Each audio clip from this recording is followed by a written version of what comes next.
आवडलं गुलाब. मला ते लय आवडलं.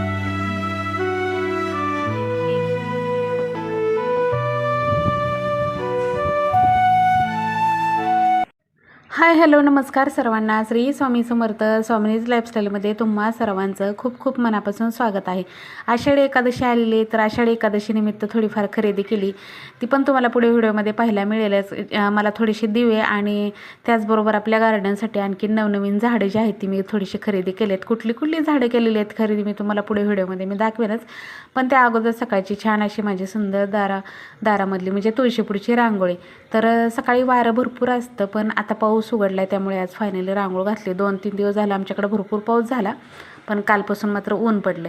तर म्हटलं चला आज रांगोळी वगैरे काढून घे. ज्या दिवशी पाऊस असेल ना तर त्या दिवशी वरती पोर्चमध्ये काढते, पण इथं तुळशीपाशी नाही काढू शकत कारण पावसाने धुवून जाते ना लगेच.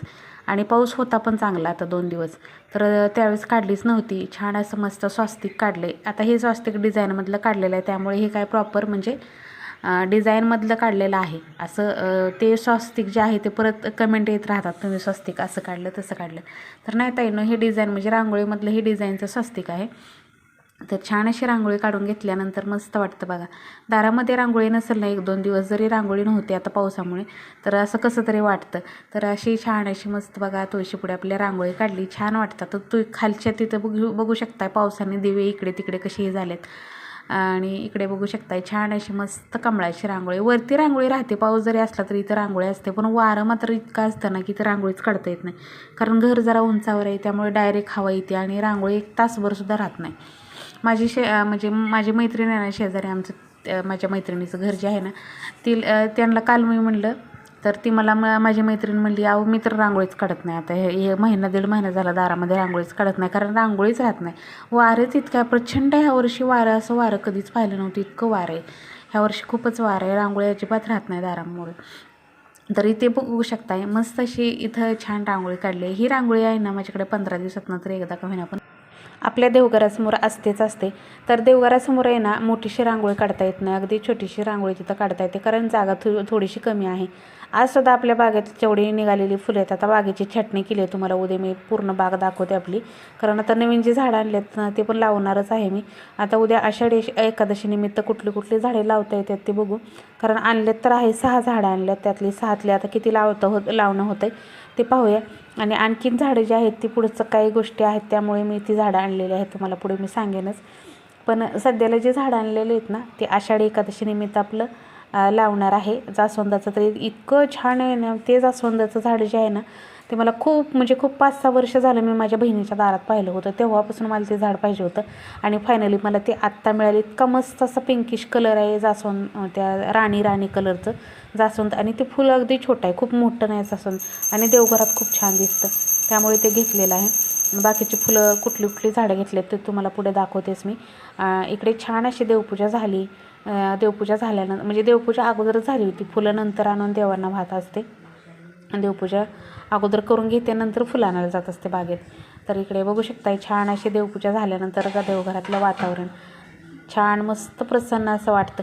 तर आज मला करायचं आहे ना मस्त असं नाचणीचा सूप. तर नाचणीचं सूप करायचं आहे, तर ते तुम्हाला दाखवते मी कशा पद्धतीनं करते. मी मिनी ब्लॉगमध्ये शेअर केलं होतं, पण मोठ्या ब्लॉगमध्ये कसं तुम्हाला पूर्ण प्रॉपर असं रेसिपी टाईप तुम्हाला दाखवणार आहे मी.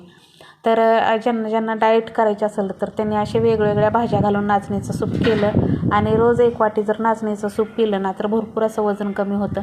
कारण भूक लवकर लागत नाही त्या सूपाने. भूक म्हणजे अशी नाचणी पौष्टिक असते आणि त्याचबरोबर आपण बाकीच्या अशा बारीक चॉप करून भाज्या घालणार असतो, तर त्यामुळे ते आणखीनच पौष्टिक बनतं.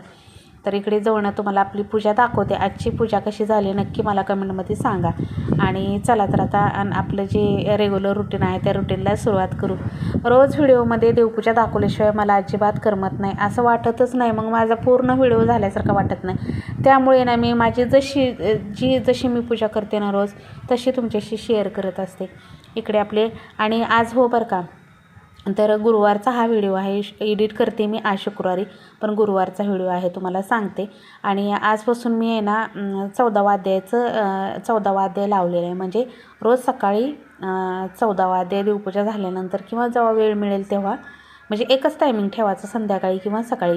तर माझं सगळं आटोपलं ना की मग मी ते 14 अध्याय वाचून घेते आणि स्वामी चरित्र जे आपल्याला पारायण लावायचं आहे ना, तर ते मी एकादशी दिवशी लावणार आहे. म्हणजे 3 दिवसात ते पारायण माझं पूर्ण होतं आहे. म्हणजे गुरुपौर्णिमेच्या आदल्या दिवशी माझं पारायण संपत आहे ते. कारण गुरुपौर्णिमे दिवशी मी इथं नसते. आपल्या गुरुभेटीसाठी आपल्याला ज्यांनी गुरु केलेले आहेत, गुरु आहे ज्यांना त्यांना माहीतच असेल, गुरुभेटीसाठी, गुरुच्या भेटीसाठी त्यांना जावं लागतं. तर मग मी त्या दिवशी सकाळी लवकरच जात असते. घरातली देवपूजा वगैरे सगळं आटपून मग आपल्या गुरुभेटीसाठी जात असते. तर त्याच्यासाठी मला ते पारायण स्वामी चरित्राचं 7 दिवसाचं करायचं होतं, पण नाही केलं मी. 3 दिवसाचं उद्यापासून करणार आहे. म्हणजे आषाढी एकादशीपासून ते तिथून पुढे 3 दिवस. तर ते गुरुपौर्णिमेच्या आदल्या दिवशी संपत आहे. आता ही माहिती आहे ना बऱ्याचशा ताईंना 3 दिवसाचं, 7 दिवसाचं अशा मी आपल्या व्हिडिओमध्ये सांगत असते. आता मी गेल्या वर्षी तर मला पारायण केलं का नाही मला आठवत नाही, पण दरवर्षी मात्र माझं पारायण असतंच. मी जसं जमेल तशी माझी सेवा जी आहे ती चालूच असते. आपले स्वामींची म्हणा, सगळ्या देवीदेवतांची. तर असो, आता सूप करायला घेतलेला आहे. आणि तुम्हाला जर करायचं असेल ना पारायण, वेळ निघून गेलेली नाही आणखीन ताईंनो, 3 दिवसाचं सुद्धा तुम्ही पारायण करू शकताय स्वामींचं. कसं, रोजचे 7 अध्याय जर वाचले आपण तर 3 दिवसात पारायण आपलं समाप्त होतं. म्हणजे 21 अध्याय आहेत त्याच्यामध्ये स्वामी चरित्र, तर 7-21, तर असे रोजचे 7 वाचायचे. म्हणजे आपले 3 दिवसात पारायण संपत आहे. आणि स्वामी चरित्राचे नवीन ताई जे आहेत त्यांना सांगते, स्वामी चरित्राचे जे अध्याय आहेत ना असे खूप मोठे नाही आहेत. 7 अध्याय वाचायला काही जास्त वेळ लागत नाही. 20 ते 25 मिनटं खूप झाले.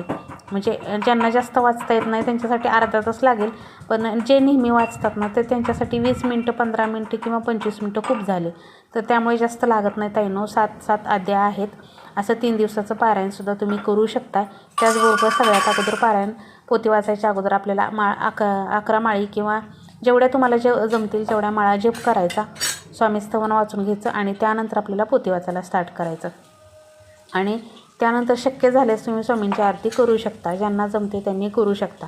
तर असो, थोडीफार माहिती जेवढी मला माहीत असते, जेवढं मी करते तेवढे तुमच्याशी शेअर करते. जे मला माहीत नाही ते मी कधीच सांगत नाही, कारण मोडकं तोडकं सांगण्याचा काय अर्थ नसतो. जे आपण रिअल करतो, रिअलमध्ये जे करतो तेच मी तुमच्याशी शेअर करत असते.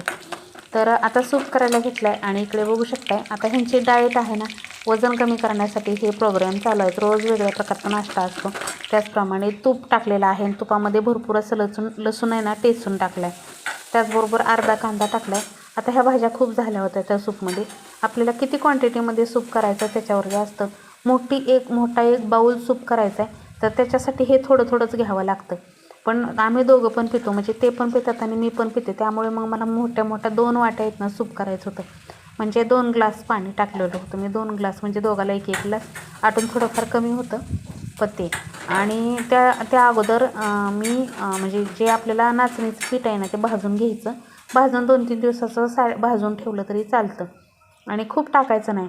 आता आपला पोहे खाण्याचा चमचा जो आहे ना तो 1 चमचा ह्याला टाकायचा 2 ग्लासला. आणि 3 ग्लास असेल तर 1.5 चमचा टाकायचं. म्हणजे असं थोडंसं 1.5 चमचा किंवा 1.25 चमचा टाकायचं. तर हा सूप आहे ना, कुठला पण सूप करा, असं घट्ट नाही चांगलं लागत. असं थोडंसं म्हणजे सैलसरच असला पाहिजे. म्हणजे खूप पातळही नाही खूप घट्टही नाही, असा पाहिजे. आणि तरच तो प्यायला मजा येते. आणि गरम प्यायचा. खरंच तर तुम्हाला सांगते, सर्दी झाली असेल, तोंडाला चव नसेल ना तर तरीसुद्धा हा सूप करून प्यायला तरी चालेल. इतका छान सूप आहे हा. आता मी ज्या भाज्या कट करून घेतल्या होत्या त्या सगळ्या भाज्या टाकलेल्या आहेत. कडधान्य जे आहेत, मटकी, वाटाणा आणि थोडेसे मूग आहेत ते पण टाकलेले आहेत. कडधान्य नेहमी माझ्या घरामध्ये असतं, कारण नेहमी रोज म्हणलं तरी कडधान्याची उसळ थोडीशी त्यांना असते सकाळी. तर इकडे बघू शकताय जो कोबी, आता ह्याच्यामध्ये तुम्ही गाजर हे कुठले पण टाकू शकता, पालकसुद्धा टाकू शकता थोडीशी. असं भाज्यांचे सुद्धा सूप करून पिऊ शकताय. पण त्याचबरोबर नाचणीचं पीठ जे आहे ते आपल्याला थोडंसं पाण्यामध्ये कालवायचं आणि ते टाकायचं. आता बघू शकता मी 2 ग्लास पाणी टाकलेलं आहे, मला पाहिजे होतं तेवढं. आता या पाण्याला उकळी आल्यानंतर आपल्याला पीठ टाकायचं आहे. आता मी मीठ टाकून घेतलं आहे चवीपुरतं. आता हे पीठ जे आहे ते तुम्हाला भाजलेलं दाखवते. मी डब्यामध्ये गार करून ठेवले, कारण हे रोज म्हणलं तरी आणि संध्याकाळीसुद्धा करते बरं का मी. संध्याकाळी जर ते म्हणले मला आज जेवायचं नको तरीसुद्धा इतकं छान पोट भरतं, खरंच भूक लागत नाही. अक्षरशः मी आज सकाळी खाल्लं होतं तर मला दुपारपर्यंत भूक लागली नाही. इतका हा पौष्टिक म्हणजे सूप आहे. पौष्टिक पण आहे आणि पोटभरीचं पण आहे. तर रात्री ह्यांना थोडीशी कणकण आली होती, तर ह्यांनी ना मोठा बाउल भरून एक पेला दिला ना मी, त्यानंतर जेवणसुद्धा त्यांनी केलं नाही. इतकं छान आहे म्हणजे हे सूप आहे. म्हणजे हेल्दी पण आहे आणि भूक पण लागत नाही, म्हणजे लवकर भूक लागत नाही, कारण त्याच्यामध्ये सगळं पौष्टिक आहे. त्यामुळे जेवल्यासारखंच आहे हे सूप, नाचणीचं सूप म्हणजे. आता ह्याच्यामध्ये तुम्ही नाचणीचे डोसे, नाचणीचे आप्पे हे सुद्धा करू शकता. मी एक करते दिवशी व्हिडिओमध्ये तुम्हाला रेसिपी शेअर करत जाईल. ज्या दिवशी मला करायची आहे त्या दिवशी मी नक्कीच ती व्हिडिओ करत जाईल. आता मी नेहमीच करते, कारण ह्यांना डाईट असल्यामुळं आपलं रोज काहीतरी एक प्रकार करायचा. नाचणीची भाकरी, तर नाचणीच्या भाकरी आहेत ना, काय झाले, मी माझ्या गिरणीवरती दळलं होतं हे पीठ घरच्या गिरणीवरती. तर भाकरी काही व्यवस्थित येत नव्हती ह्या पिठाची. त्यामुळे मग मी काय केलं, हे डोसे, आप्पे, हे सूप, हे सगळं करूनच ते पीठ आता 1 किलो जे आहे ते उडवणार आहे. आणि पुढच्या वेळेस मग मी दुसऱ्यांच्या गिरणीतनं आणणार आहे, बघू. कारण माझ्या गिरणीवरच्या पिठाची तर काही भाकरी बनली नाही. कशी काय बनली नाही तेच काय कळलं नाही. नाहीतर आणि हे जे नाचणीचं जे भाकरी आहे ना, तर नाचणीची भाकरी खाल्लेली सुद्धा खूप चांगली असते. तर त्या नाचणीमध्ये आहे ना, 1 किलो नाचणी असेल ना, तर सगळ्या प्रकारचे कडधान्य मोठं टाका तुम्ही. मूग, हरभरा, मटकी, असं सगळं मोठं धान्य टाकायची. इतकी छान होते ना पौष्टिक भाकरी ती. आता मी हे सगळं सूप उकळून त्यात नंतर ती पावडर टाकली, त्यानंतर छान असं उकळी आली. आणि हे सगळं जे आहे ना, ते म्हणजे ह्या भाज्या आहेत ना, अशा मऊ करायच्या नाहीत आपल्याला, क्रिस्पी म्हणजे तळायचे जास्त करून. इकडे बघू शकता, आता ह्यांचा सकाळचा नाश्ता त्यांना दिलेला आहे. आणि बघू शकता आजची माझी खरेदी. आज मी खाली गेले होते मार्केटला, तर तिथून मी ही सगळी फुलझाडं आणलेली आहेत. तर तुम्हाला दाखवते. 2 जास्वंदी आणल्यात आणि 3 प्रकारचे गुलाब आणल्यात. आणि एक जो आहे वेल आहे ना, तो ह्याचा वेल आहे, काय म्हणतात तो, मधुमालतीचा वेल आहे. तो खूप वर्षांपासून माझी इच्छा होती तो मधुमालतीचा वेल घ्यायची, तर तो फायनली आणलेला आहे. आणि हे बघू शकता दिवे आणलेले. आता हे मला दिव्याची खूप गरज होती, कारण देवघरात दिवा मोठा लागत होता मला. आता माझे दिवे तुम्हाला सांगितलं होतं मी मागच्या वेळेस दिव्याचं काय झालं होतं. माझ्याकडे भरपूर दिवे आहेत, पण दिव्याचं हे असं झालं होतं. आता म्हणून हे 2 दिवे आणि हा एक स्वामींसाठी आणलेला आहे. आता बघू, तर लावल्यानंतर तुम्हाला आषाढी एकादशीच्या दिवशी समजेनच. मी म्हणजे मस्त असं जे दिव्यांचं कलेक्शन, तसे माझ्याकडे भरपूर दिवे होते, पण जसे मला पाहिजे तसे, म्हणजे जे मला आता माझ्याकडे पहिले रेग्युलरचे दिवे होते ना, तर त्या दिव्याचं काय झालं आहे तो तुम्हाला पुढे सांगितलंच मी. त्यामुळे आता हे नवीन दिवे घेतलेले आहेत. चला तर मैत्रिणींनो, आजच्या पुरतं इतकंच. कसा वाटला व्हिडिओ कमेंट करून सांगा. व्हिडिओ आवडला तर लाईक करा, शेअर करा आणि हाईप पॉईंट द्यायला अजिबात विसरू नका. भेटूया आपण उद्याच्या छानशा व्हिडिओसोबत. तोपर्यंत सर्वांना श्री स्वामी समर्थ.